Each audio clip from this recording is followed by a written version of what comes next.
நம்ம செம்மையா வாழணும்னா இதெல்லாம் விரும்பணும். ஆனா கொஞ்சம் கஷ்டம் இருக்கத்தான் செய்யும். இந்த கஷ்டத்தை நீங்க தாங்கிட்டீங்கன்னா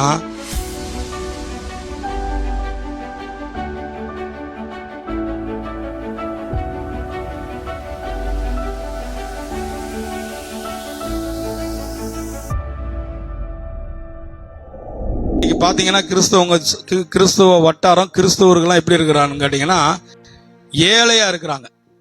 உலகத்துல என்ன சொல்றாங்க, கிறிஸ்தவனா ஏழைங்க, கிறிஸ்தவனா கஷ்டப்படுறவங்க தாங்க கிறிஸ்தவங்க, கிறிஸ்தவங்கன்னா ஒண்ணுமில்லாதவங்க, அப்புறம் சில சமுதாயத்தை சொல்லுவாங்க அதான் கிறிஸ்தவங்க அப்படின்னு சொல்றாங்க. ஆனா வேதம் அப்படி சொல்லவில்லை. நமக்கு வேதம் நம்ம ஏழையா இருந்தாலும் கூட, ஒண்ணுமே இல்லாமல் இருந்தாலும் கூட, அப்படி வாழ்ந்தாலும் கூட வேதம் நம்மளை எப்படி அழைக்கிறதுனா, நாம் விசேஷித்தவர்கள் தான் வேதம் நம்ம அழைக்குது. நம்ம விசேஷித்தவர்கள். இந்த உலகத்துல கடவுள் நம்மளை விசேஷித்தவர்களா வச்சிருக்கிறார்.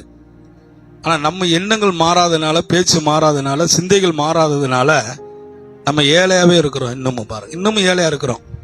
இன்னமும் எங்க புடவை கொடுக்கிறான்னு சொல்லி எதிர்பார்க்கிறோம். இன்னும் எங்க சாப்பாடு போடுகிறார்கள் எதிர்பார்க்கிறோம்.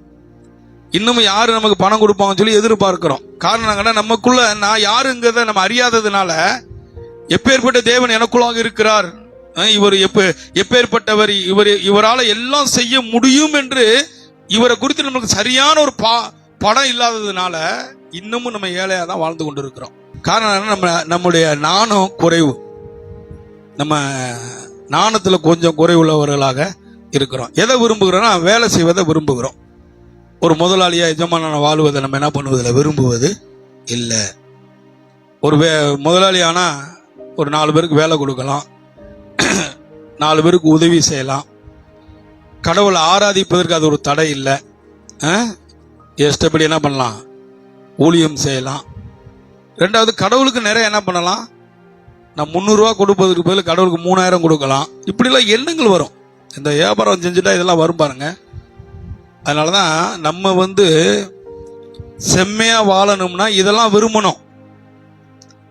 ஆமே, இதெல்லாம் கொஞ்சம் விரும்பணும். ஆனா கொஞ்சம் கஷ்டம் இருக்கத்தான் செய்யும். இந்த கஷ்டத்தை நீங்க தாங்கிட்டீங்கன்னா நாளைக்கு நீங்க எஜமானர். ஹலோ, எத்தனை பேர் விசுவாசிக்கிறீங்க? அப்ப இதை விரும்பாதவங்க செம்மையா வாழ முடியாது. கடவுளுடைய விருப்பத்தை யார் ஒருத்தர் தன்னுடைய விருப்பமாக ஏற்றுக்கொண்டு, கடவுளுடைய விருப்பத்தை யார் ஒருவர் இந்த பூமியில நிறைவேற்றுகிறார்களோ அவர்கள் செம்மையாக இருப்பார்கள். அவர்கள் யாராக இருந்தாலும் அவர்கள் செம்மையா கர்த்தர் வைப்பாரு. அவர்கள் யாராக இருந்தாலும் அவர்களை செம்மையா தான் கர்த்தர் வைக்க முடியும். அவங்க கீழே இருக்க முடியாது. ஆமே, நம்புறீங்களா? அத எத்தனை பேர் நம்புறீங்க? அல்லேலூயா.